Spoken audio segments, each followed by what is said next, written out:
Hello everyone, I am Robert. My parents tried to give my inheritance to their favorite daughter, but my grandparents had a surprising twist in store. I am a 28-year-old male who comes from a family with a convoluted and long history of favoritism.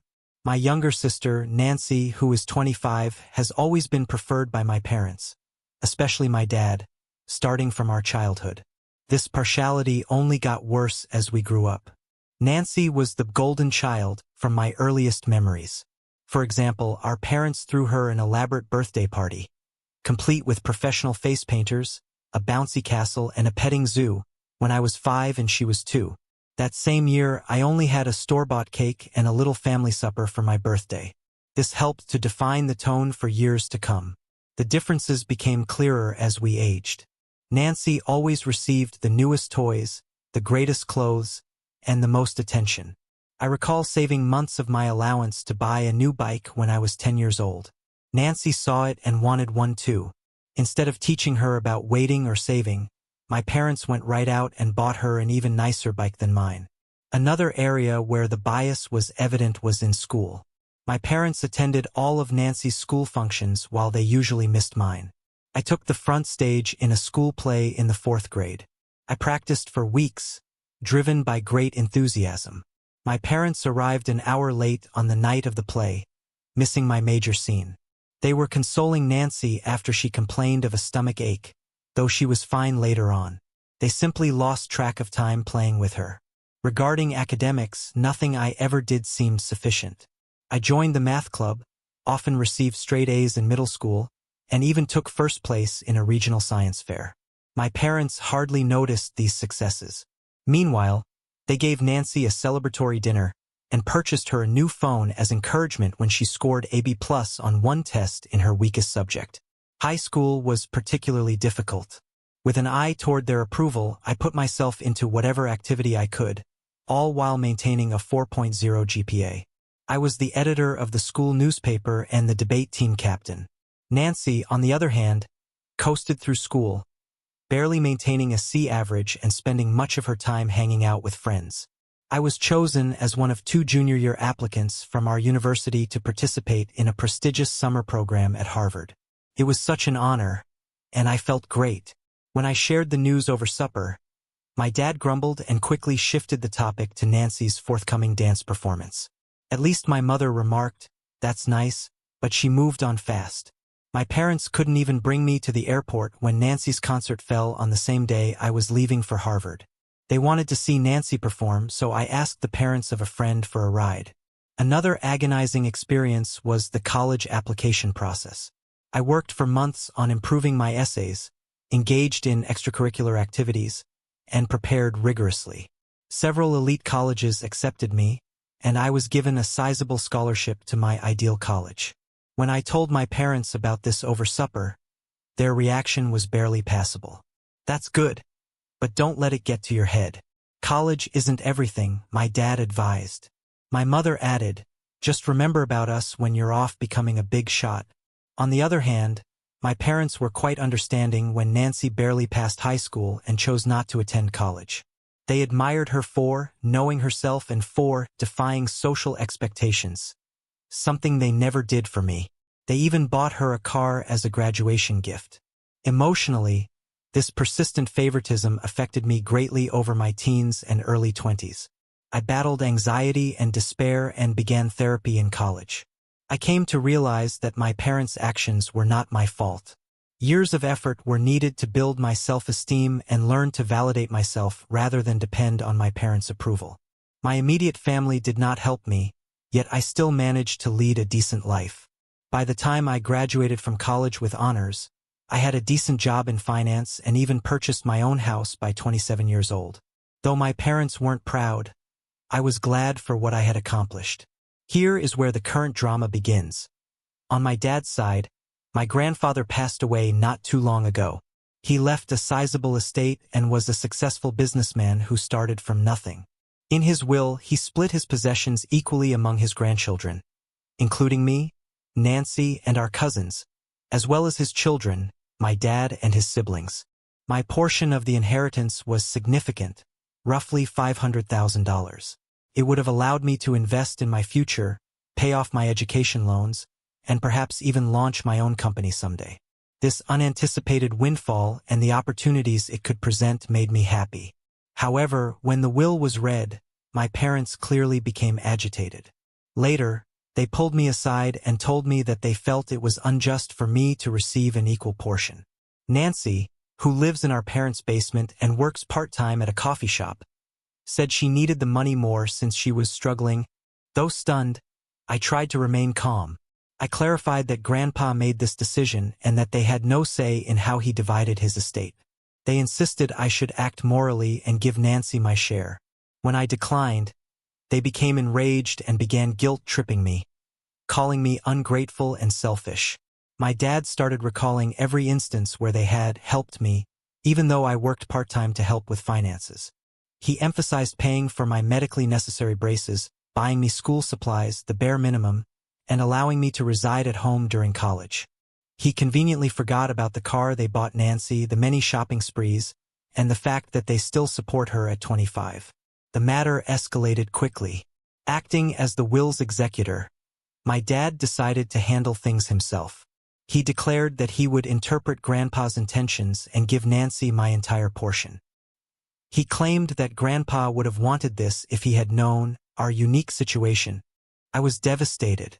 What my parents attempted was not only illegal but also a painful reminder of how little they thought of me. I pointed out that Grandpa had always treated all his grandchildren equally and that he was aware of our circumstances. I tried to reason with them, but my mother accused me of speaking ill of the deceased by implying that Grandpa would have preferred anything other than what my dad was advocating. I shared certain memories of Grandpa supporting my academic and career goals, but my parents dismissed them as misunderstandings. They insisted that Grandpa wanted to ensure Nancy was taken care of and had privately expressed concerns about her future. When I asked why he hadn't drafted the will that way, they had no response. Nancy, for her part, seemed awkward about the situation but didn't criticize our parents. She merely shrugged and said, "Mom and Dad know best." When I tried to talk to her alone, it was clear she wasn't going to be much help.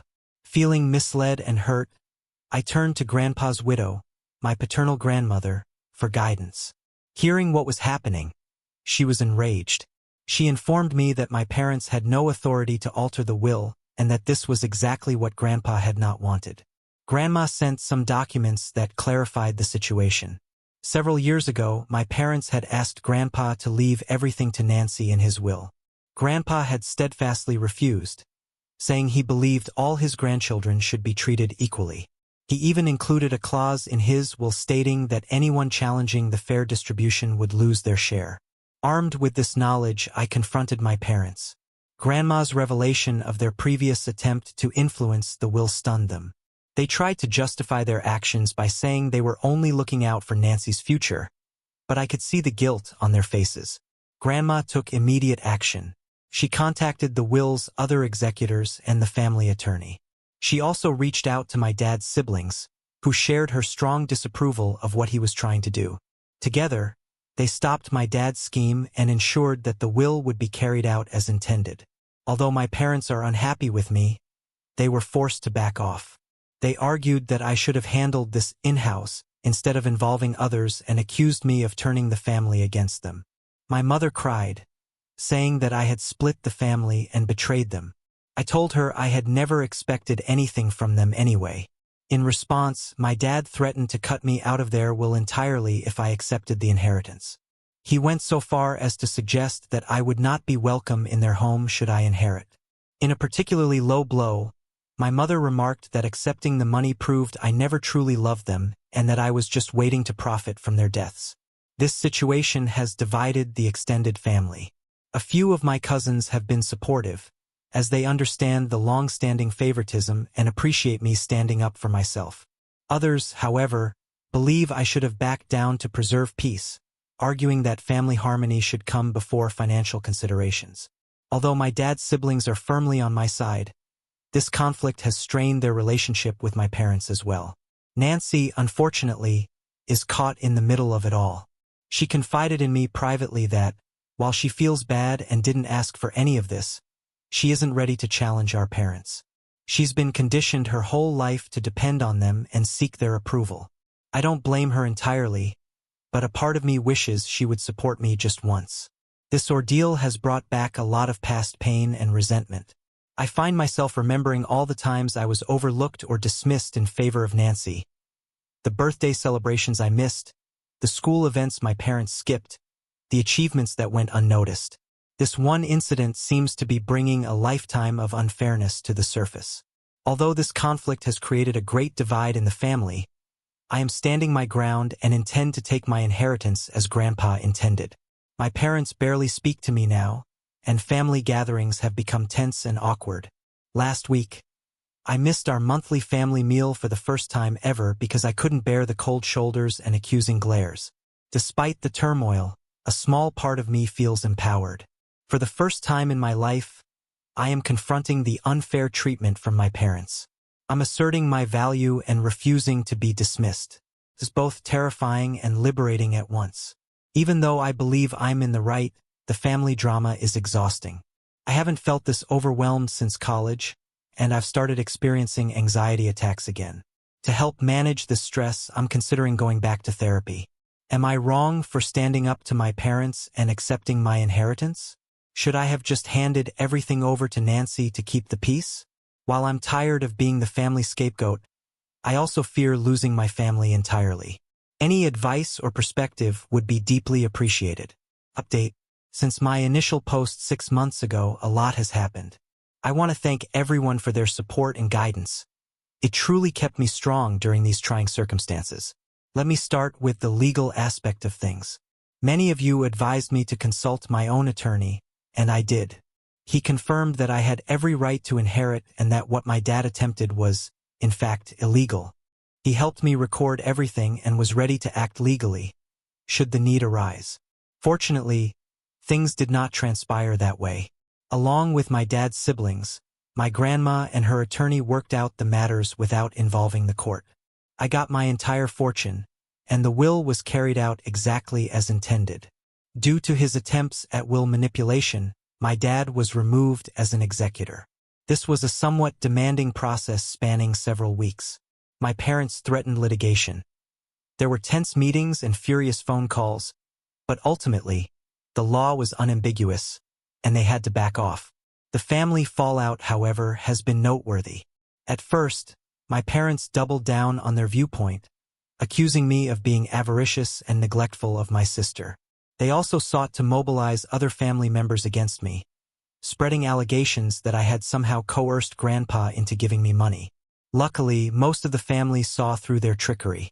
About a month after the will's acceptance, there was one particularly unpleasant occurrence at a family gathering. My parents showed up unannounced. My aunt was hosting and hadn't invited them. They started a scene, shouting about how I had taken from Nancy and corrupted Grandma against her. My dad claimed that I had ruined all these wonderful memories, and my mother flung an old photo album squarely at my feet. It was awkward and terrible. It took several relatives to calm things down and persuade my parents to leave. Bless her heart, my grandmother turned out to be my most powerful supporter through all of this. She shared stories of how my grandfather had always been proud of my achievements and how he especially wanted to ensure that all his grandchildren had equal opportunities. She even revealed that Grandpa had maintained a scrapbook of my accomplishments, including newspaper clippings of academic honors, copies of my college acceptance letters, and even the program from a university play my parents had been late to attend. This insight was both sad and wonderful. Grandma also volunteered to straighten the record with the wider family. She organized a family gathering, excluding my parents, where she laid out the entire history of my parents' partiality, including events I had long forgotten or never even heard about. Having someone finally recognize the unfairness I had endured for years was vindicating, but it also reopened old wounds. Regarding my sister Nancy, she finally found her voice in all this. She came to me personally and apologized for not standing up for me earlier.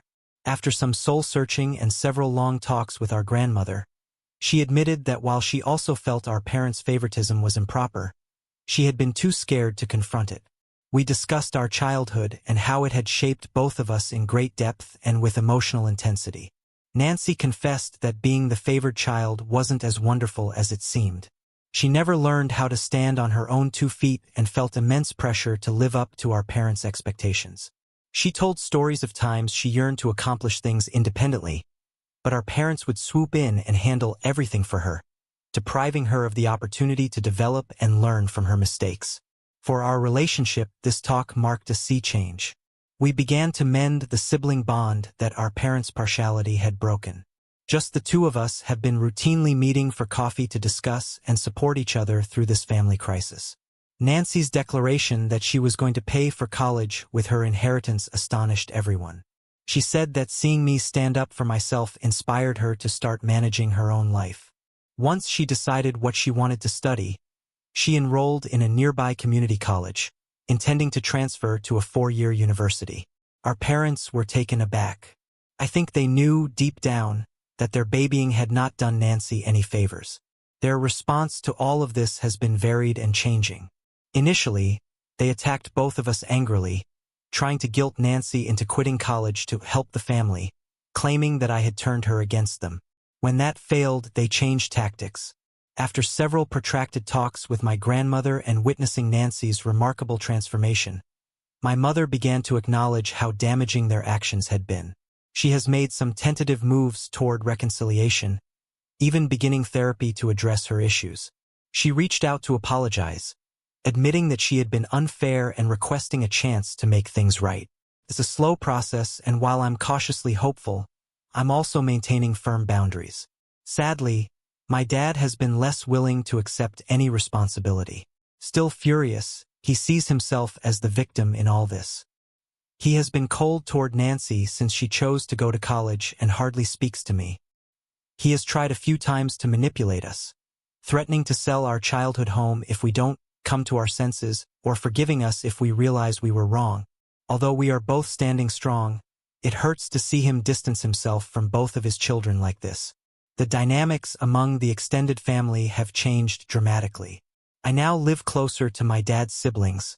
The support I have received from my grandmother, aunts, and uncles has been quite helpful. Having heard from them about handling my dad's challenging conduct over the years, I feel less isolated in this fight. This situation has also deepened my bonds with some of my cousins, who stood by me. As a result, we started a monthly cousin meal, allowing us all to catch up, free from the drama of the older generations. For myself, I have been making sensible use of my inheritance. Having paid off my college loans, I now feel an incredible sense of financial freedom. By working with a financial advisor, I have assembled a varied investment portfolio. I've also set aside some funds with the potential to launch my own company a few years down the line. One idea I'm exploring is opening a community center that offers reasonably priced mental health treatments and financial literacy seminars. However, the most significant use of the money has been buying therapy sessions for myself and volunteering to do the same for Nancy. Both of us are learning to set reasonable boundaries with our parents and are working on healing from our childhood experiences. Though it's a long road, I feel like I'm growing in knowledge and ability to overcome emotional neglect and long-term favoritism. This whole process has brought some surprising positive changes into my life. I now have a much clearer understanding of how to establish limits and defend myself. While I know I did the right thing, it hasn't been easy, and there are still difficult days. Despite this, I feel proud of myself for resisting guilt and pressure. One of the most unexpected results has been a shift in my career path. Dealing with family conflict and undergoing therapy has helped me see my own passion for supporting people who are dealing with similar family dysfunction. I'm currently considering returning to school to specialize in helping adult children of emotionally immature parents and eventually work as a family therapist. I've also been volunteering at a nearby youth facility, assisting young people from challenging family backgrounds. Being able to offer the kind of support and encouragement I wish I had received as a child has been immensely satisfying. I'm even considering using some of my inheritance to create a scholarship fund for children from similar circumstances. My contact with Nancy has been improving steadily. Once a month, we have a siblings' day where we do something enjoyable together, just the two of us. Our hiking and picnic last month were the most relaxed and connected I've felt with her since we were small children. Without our parents' influence, we are gently rebuilding our relationship on our own terms. Regarding my parents, things remain complicated. My mom has been making efforts to rebuild our relationship by regularly attending therapy sessions. She has even started to recognize some of the damage her favoritism caused. We've had a few one-on-one lunches where we've engaged in honest, albeit challenging, conversations about our past and future. While our relationship isn't perfect, there is visible improvement. My dad, however, remains resistant to change. He still maintains that he did nothing wrong and insists that Nancy and I should be more appreciative. He refuses to be in the same room as me, which has caused him to miss several family functions. Though it hurts, I am working on letting go of the need to make him see things differently or control his reactions. For both Nancy and me, our grandmother now serves as a steady source of support. She has been sharing more stories about our grandfather and his pride in us for standing up for ourselves. Always an advocate for justice and understanding, she has become a fantastic mediator in family conflicts.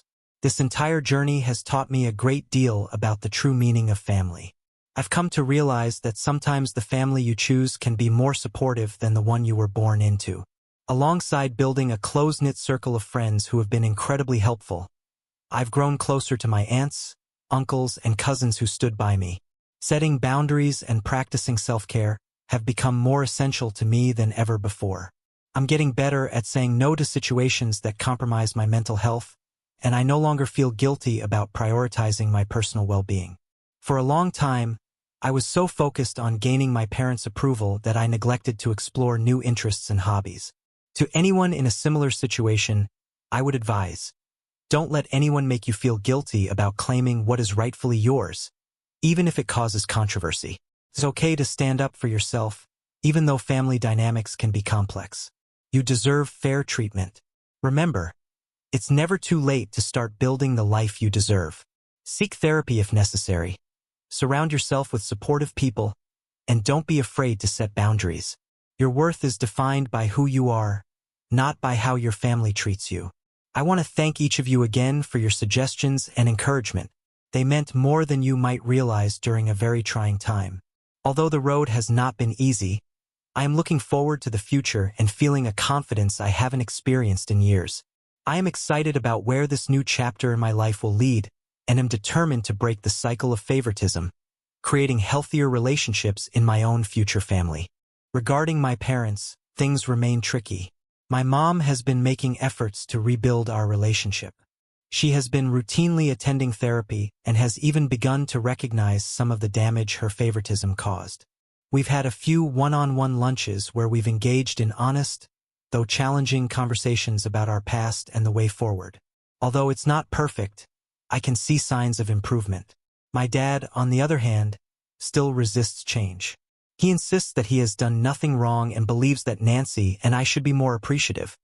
He refuses to be in the same room with me, which has caused him to miss several family functions. Though it hurts, I am working hard to let go of the need to compel him to see things differently or to control his reactions.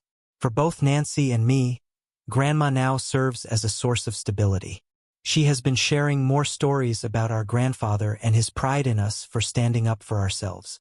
She has always been a strong advocate for justice and understanding, making her a fantastic mediator in family conflicts.